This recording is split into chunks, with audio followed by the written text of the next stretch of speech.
নজর রাখবো পরবর্তী সংবাদে। এনডিএতে ফিরতে পারেন ওড়িশার মুখ্যমন্ত্রী নবীন পট্টনায়ক। এই মুহূর্তে রাজ্য রাজনীতিতে আবারও আলোড়ন দেখা দিয়েছে। প্রায় 2 দশক বাদে বিজেপির হাত ধরছে বিজু জনতা দল। লোকসভার আগে পরিধি বাড়ছে এনডিএ জোটের। একের পর এক এনডিএতে যোগদান। আমাদের রাজ্যের দিকেও আমরা সেই ছবি প্রত্যক্ষ করেছি আজকে সকালেই। তবে তারই সঙ্গে এবার নজর রাখবো দেশের দিকে। ওড়িশার মুখ্যমন্ত্রী যোগদান করছেন এনডিএতে।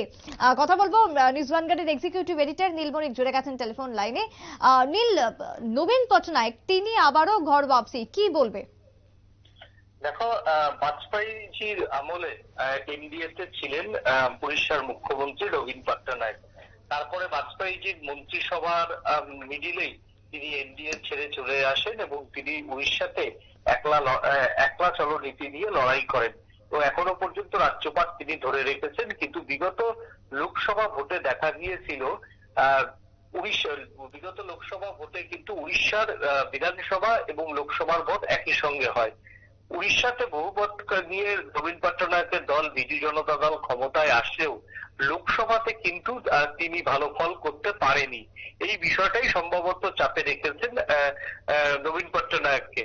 এবং নবীন পট্টনায়কের সঙ্গে বিজেপির ইকুয়েশন অনেক ভালো, এবং সংসদে এ যাবৎকাল যতগুলো বিল পাশ করাতে বিজেপিকে বেগ পেতে হয়েছে তার প্রত্যেকটিতেই কিন্তু বিজেপিকে সমর্থন না করে এবং বিরোধী জোটকে সমর্থন না করে তারা ওয়াক আউট করেছেন। অর্থাৎ সংসদের ভিতরে এবং রাজ্যসভার ভিতরে বেশ কিছু বিলে তারা কিন্তু ওয়াক আউট করার ফলে বিজেপির সুবিধাই হয়েছে। এবং এই যে ইন্ডিয়া জোট ফরমেশনে, সেখানেও কিন্তু বিজু জনতা দল ছিলেন না। নীতিশ কুমার তার বাড়িতে গিয়ে দেখা করেছিলেন, মমতা ব্যানার্জি গিয়েছিলেন, রাহুল গান্ধী ফোন করেছেন, সবাইকেই কিন্তু হাসি মুখে তিনি তার রাজ্য থেকে বিদায় দিয়েছিলেন। এবং তখন থেকেই কিন্তু কানাঘুষা শুরু হতে থাকে, তাহলে কি মোদীর সঙ্গে বিজেপিতে সঙ্গে আবার জোট হতে চলেছে বিজু জনতা দলের। আমরা জানি বিগত কয়েকদিন ধরে বিজেপি সর্বভারতীয় স্তরে একটা যোগদান মেলা করছে। সেই যোগদান মেলার প্রত্যেক দিনই প্রত্যেকটা রাজ্যে কোনো কোনো শরিক দল তারা এনডিএতে ফিরছে, আবার অনেক সময় অনেক রাজনৈতিক দল ত্যাগ করে তারা বিজেপিতে যোগদান করছে। অর্থাৎ এই যে মোদী কা পরিবার নামে যে কর্মসূচি বিজেপি নেতারা নিয়েছে, তার মধ্যে কিন্তু দল ভাঙানো একটা বা এনডিএতে অন্তর্ভুক্তিকরণও একটা কর্মসূচি। সেই কর্মসূচিতে আগামী 2-1 দিনের মধ্যেই শোনা যাচ্ছে নবীন পট্টনায়ক এনডিএতে ফেরার ঘোষণা করবেন। অর্থাৎ সেই ক্ষেত্রে উড়িষ্যাতে একটা এই মুহূর্তে যদি নবীন পট্টনায়ক যদি এনডিএতে ফেরে, তাহলে সব থেকে কিন্তু বেশি লাভ হবে তার, সেটা তিনি নিজেও জানেন। কারণ গত বছর তিনি কিন্তু লোকসভা ভোটে তার ভরাডুবি হয়েছে। সেই জায়গা থেকে এই মুহূর্তে এনডিএতে ফিরলে তার লোকসভার যেমনি আসন সংখ্যা বাড়বে, তেমনি কিন্তু ভোট ভাগাভাগির অঙ্কে যদি উড়িষ্যাতে যদি একটা অ্যান্টি ইনকামবেন্সি হাওয়া কিন্তু ইতিমধ্যেই চলছে, কারণ তিনি প্রায় 20 বছর ধরে তার রাজপাট সামলাচ্ছেন।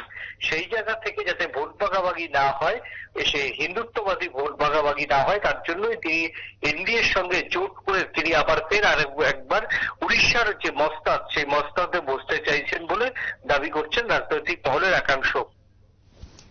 নীল, সেই জায়গাতে দাঁড়িয়ে হঠাৎ এনডিএতে ফিরে আসা, এই সিদ্ধান্ত কেন? কি মনে করছে এদিকে রাজনৈতিক মহল?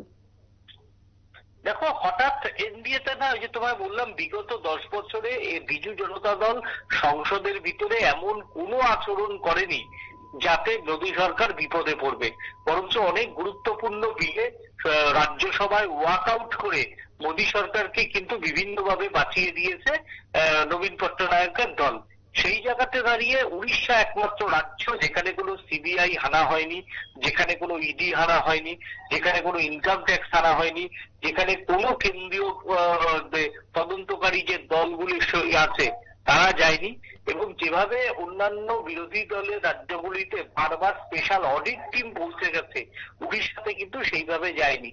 অর্থাৎ মোদীর সঙ্গে নবীন পট্টনায়কের কোথাও একটা সম্পর্কের ইকুয়েশন ছিল, তবে সেটা এতদিন ছিল স্ট্র্যাটেজিক্যাল, এবার হয়তো সেটা প্রকাশ্যে আসতে পারে। অর্থাৎ সরাসরি তিনি এনডিএতে যদি ফিরে বিজেপির সঙ্গে জোট করেন, তাহলে একদিকে তার কিন্তু ভালো, তার লোকসভাতে আসন বাড়বে নিশ্চিত। পাশাপাশি কিছু বিধানসভাতে হয়তো তাকে বিজেপিতে কিছু সিট শেয়ারিং করতে হবে, সেই ক্ষেত্রে বিজেপির হয়তো বিধানসভাতে কিছু বাড়বে। কথায় দুই দলেরই কিন্তু প্রয়োজন এই জোটটা, তার জন্য বিজেপিও যেমন এই জোটে রাজি, তেমনি কিন্তু নবীন পট্টনায়ক, বিজু জনতা দল তিনিও কিন্তু রাজি। কারণ তিনি ভালো মতোই জানেন কংগ্রেস যদি আসে একবার কামব্যাক করে, তাহলে তার পক্ষে রাজ্যপাট চালানো আরো টাফ হয়ে যাবে।